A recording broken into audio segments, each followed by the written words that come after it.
Hello folks, welcome back to SHU Outdoors, and today we're going to do a deep dive on a Serrano prison hit orchestrated in United States Penitentiary, Victorville, executed on white guys. I'm borrowing footage from the Killer Chronicles, so I always like to give due where due is due, and Killer Chronicles does an excellent show as far as the documentary is designed. I had the misfortune of doing 2 years in United States Penitentiary, Victorville, located in San Bernardino County, California, before I could get back to the East Coast, where I'm from and where I wanted to be. I've had extensive dealings with Serranos and Retanos in different jails because they don't walk together in the federal prison system. They're kind of like oil and water. Maybe that's changed in the California system, but when I left the federal prison system, that's kind of the way it was. They had their own individual yards. So the Serranos obviously walked in Victorville. When I was in USP Coleman 1, it was a Retano yard. And what do I mean by that? Texas and California are like oil and water. They don't mix, all right? So the whites from California do not mix with the whites from Texas. And the Mexicans from California do not mix with the Mexicans from Texas. They're like oil and water. It's on site, all right? I use the word Mexicans liberally, like I would say, like I'm Irish, but the truth is I'm an American and I don't know nothing about Ireland. So I use the word Mexicans. It's a loose term. I'm not trying to be offensive, just to identify certain ethnicities.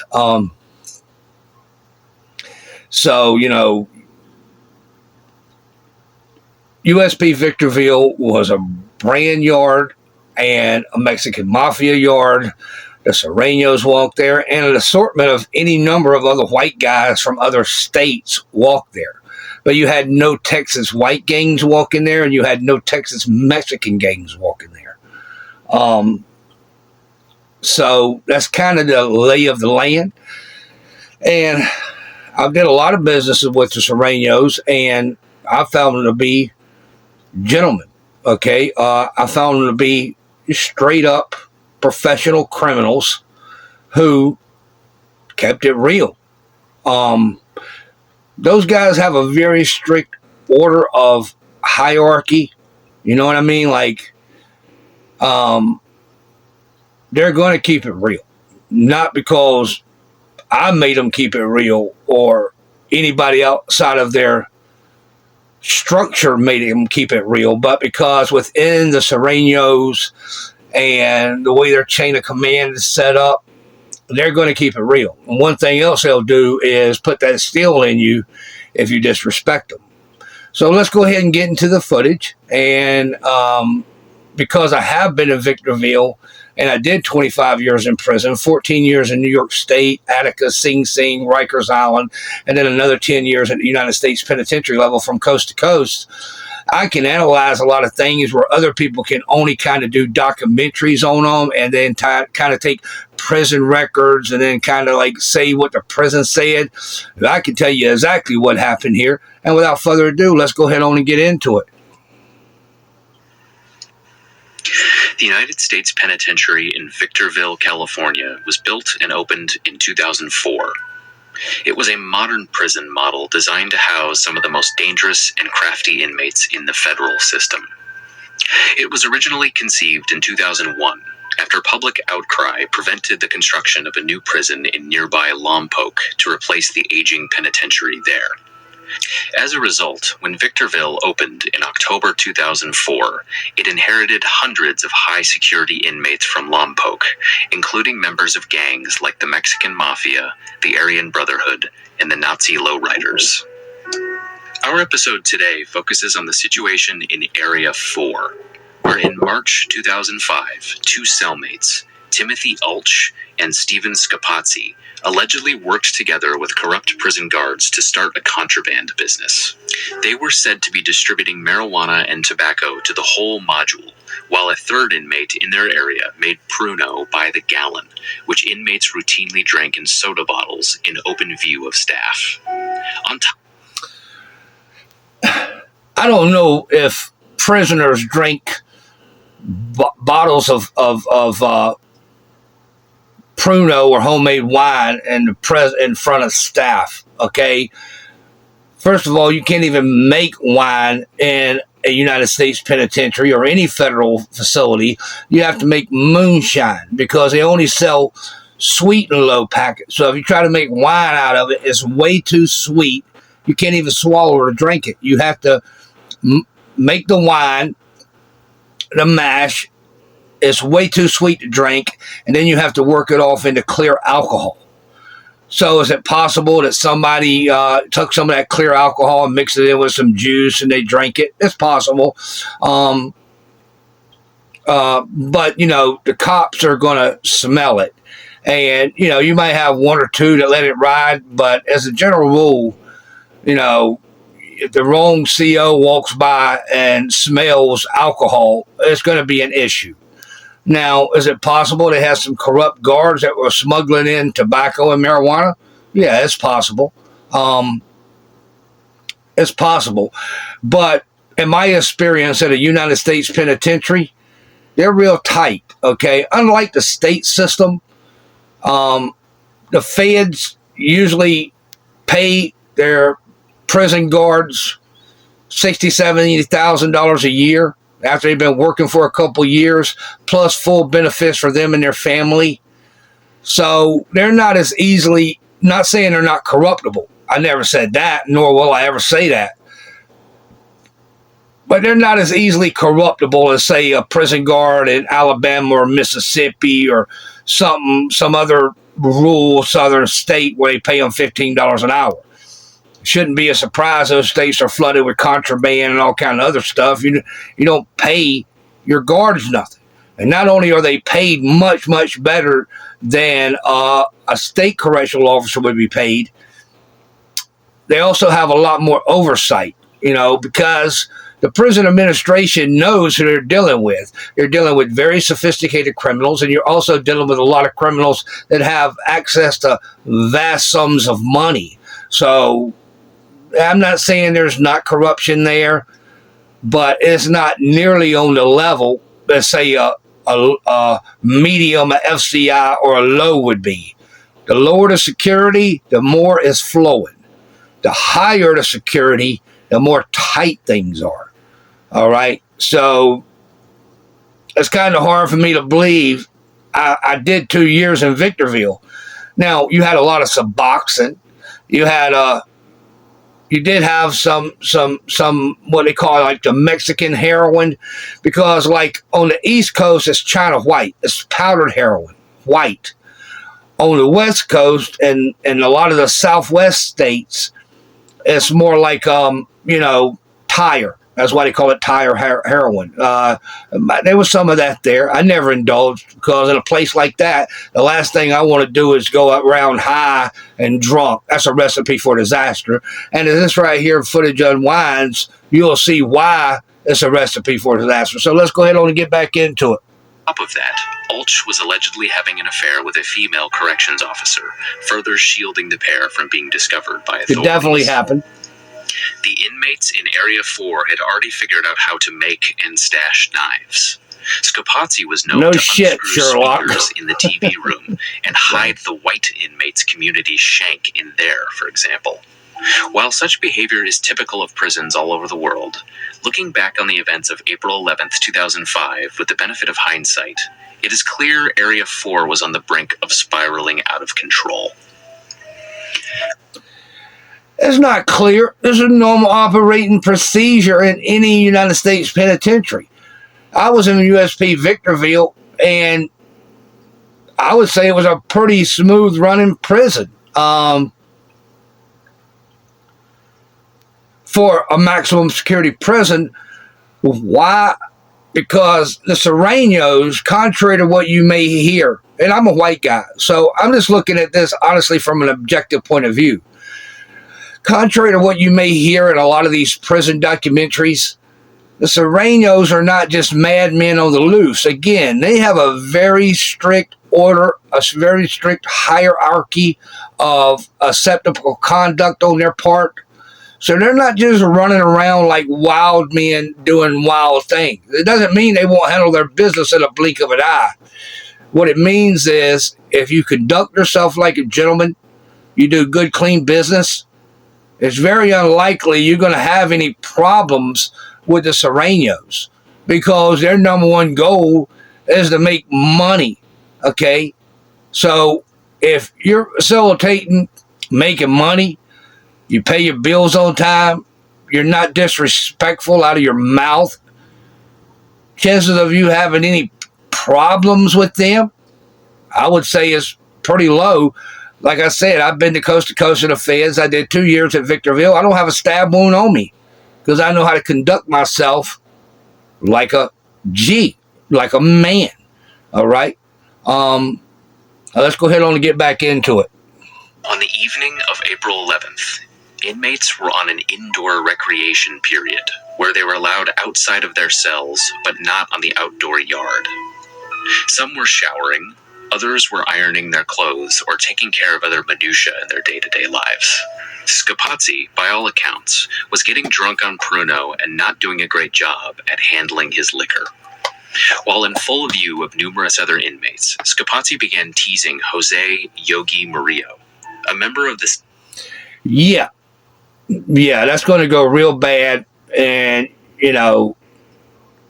you people get drunk, they can't hold their liquor, and inadvertently they start talking smack, and usually goes bad there shortly after.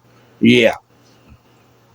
Southside Whittier Serrano gang, who is serving a prison term for bank fraud and money laundering. It seems prudent to pause the narrative here and explain a bit about Scapazzi's background. Scapazzi was a large fellow, 6'6" and 300 pounds, and not one to back down from a fight. He was serving a 14-year probably should have backed down from this fight. A mobile meth lab and carrying a gun in Florida, and he had done his fair share of prison time in his 37 years. But Scapazzi wasn't a hardcore gangster. He was he was not. He was arrested, addicted to methamphetamine, and though he had all of his possessions in his vehicle where he was also allegedly cooking meth, he wasn't found with stacks of cash as high-profile drug dealers often are. One thing that separated him from others who ended up in the federal justice system was the mystery about his identity. Scapazzi used many names. It's not 100% clear that his real name was even Stephen Scapazzi. He also went by Kenneth Ferguson, David Fisher, and Big Dave, among a host of other. So this guy, right, as this unfolds, you'll see it'll come out that basically what he was a petty drug dealer, a speed freak, and a dope head who could not handle his alcohol. I don't like to speak ill of the deceased who are not here to defend themselves,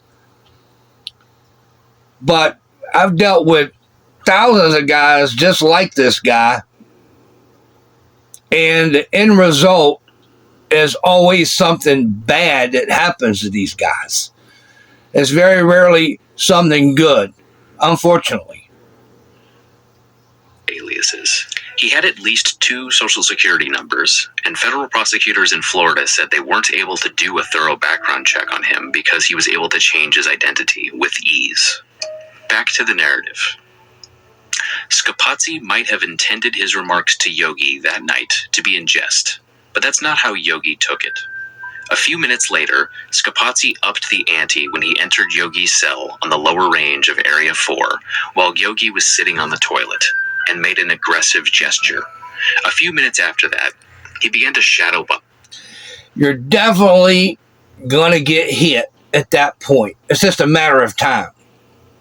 Now, if you paid attention to the beginning of the film by Killer Chronicles, it stated that the prison had only been open about 6 months at this point. And anytime a new United States penitentiary, especially, but even FCIs and Lows, when they first open, there's always competition about the TVs. What group has this TV? What group has that TV? They haven't sent all the people to the jail. The jail is probably not completely full. They're still bringing people in from around the country. So everybody's trying to establish themselves. Now, it's obvious that the Sureños are going to have a TV, and it's also obvious that the whites are going to have a TV. And every other group, the blacks, the bloods, these different organizations are going to have TVs. Now, in fact, when I had got to Victorville, I stayed there for about 24 months until I could get back to the East Coast, to Coleman 1. They had built, I drew a little diagram here. Now, this is actually the way a unit in a United States penitentiary will look. All right. You got cells. They look kind of like a Dorito almost. All of them are built on the exact same model. That's the reason why Atlanta, the old USP Terre Haute, not the new one with the death row, all of the old USPs, Lompoc, Leavenworth, Atlanta, they're FCIs now. I'm not saying that makes them any less dangerous, but they've been redesignated as FCIs because there's too many blind spots. There's too many holes. All United States penitentiaries are along the same model. And when I had got to Victorville, they got these big poles like a warehouse would have on them, because that's kind of what they are, as a warehouse. And around this big pole, they had built brackets, and they had put TVs on all the brackets. I would say there was probably 12 or 13, 14 TVs, 6 or 8 on the bottom, big screen TVs, not big screen TVs, you know what I mean? Like, whatever, but a good size TV, 6 or 8 on the bottom bracket, and 6 or 8 on the top bracket. So, for example, the unit I was in, the whites had a TV over here that they watched movies on, and they had a TV over here that they watched like CMT and the Discovery Channel and all that on. And so did the Mexicans and the Sureños and the blacks and different organizations. These are all tables, okay? These are stairs on either side here going up to the upper tier. So there's 2 tiers. Over here is showers, the CO's office, so he can see out, see everything. This is the entrance and the exit of the building. There's a metal detector right there. You have to clear before you go out. And if you go this way, there's a hallway that connects this unit to the next unit. So yeah, that's kind of the design. But at that time, they had just remodeled it and put all these TVs in place. This bracket, they had welded a bracket around, and I'm going to say the circumference of the bracket was probably 12 or 14 feet. It was a big bracket welded around this pole with all the TVs mounted on it, because TVs are a constant source of problems and chaos in prison, because you have a lot of people, especially at the federal level, that don't speak good English or don't speak English at all.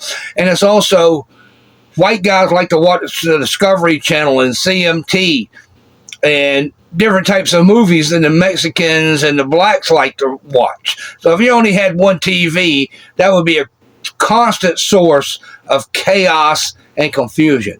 So in order to keep that chaos and confusion down to a minimum, every group, every racial group has 2 TVs in Victorville. That's the way it was when I was there, and I just wanted to make you aware of that. A lot of organizations like documentary filmmakers like the Keller Chronicles, they do an excellent job at putting a documentary together, but they don't always get the nuances correct, what leads up to situations. So let's go ahead on and get back into it. With Yogi, who at this point was seething. Other white inmates saw what was going on and began to brace themselves for a possible conflict, due to what one would later call Scapazzi's knucklehead behavior. Scapazzi seemed blissfully unaware of what he was getting himself and his friends into by openly thumbing his nose at not just Yogi, but the Sereno gang. Some context. While federal inmates can be housed anywhere in the country, judges commonly encourage the Bureau of Prisons to house defendants near their county of conviction, since contact with loved ones is beneficial to rehabilitation in prison. On the flip side, this can create a situation where local gangs in a particular federal prison can beef up their numbers. This could explain why the Sereno presence in Victorville prison was so heavy. Commonly known as the foot soldiers for the Mexican Mafia, Serenos have membership estimated around 20,000 in Los Angeles County alone, and maintain a presence in every region of California. In addition to being one of the most recognizable gangs in the country, it is also the predominant gang in San Bernardino County, where the FCC Victorville prison complex is located. Inside prison walls, the Mexican Mafia and the hundreds of Sereno subsets under its umbrella have a reputation as the last group with whom any incarcerated person should want to find themselves in an open conflict. True story. Around 8:12 that evening, inmate Robert Salazar, an elder among the Serenos, made one last-ditch effort to avoid a They should have never got to that point. The other white dudes in the block should have went up there, whooped his ass, even if they had to do it 3 or 4, and put him in his place. Because just like you wouldn't want any Serenos coming up to you, disrespecting you and trying to shadow box with you if they were drunk, what makes you think you can do it and get away with it? This wasn't this guy's first rodeo. He knew exactly what he was getting in. He was drunk, a speedhead, a dopehead who was playing with it. Now, this is important for context. He was arrested, busted, and sentenced in the state of Florida. So he had been in trouble, which is a way you find yourself shipped to the completely different side of the country. Once you get in trouble in a place for whatever reason, all bets are off. So if you get arrested in Florida and in the federal system and they sentence you to a prison term, you're going to stay in Florida probably over at the USP Coleman or one of the Coleman, because they got 2 USPs in the Coleman complex. They got a FCI, a low, and a camp. It's the same way out in Victorville, but they only got 1 USP, 2 FCIs, a low, and a camp.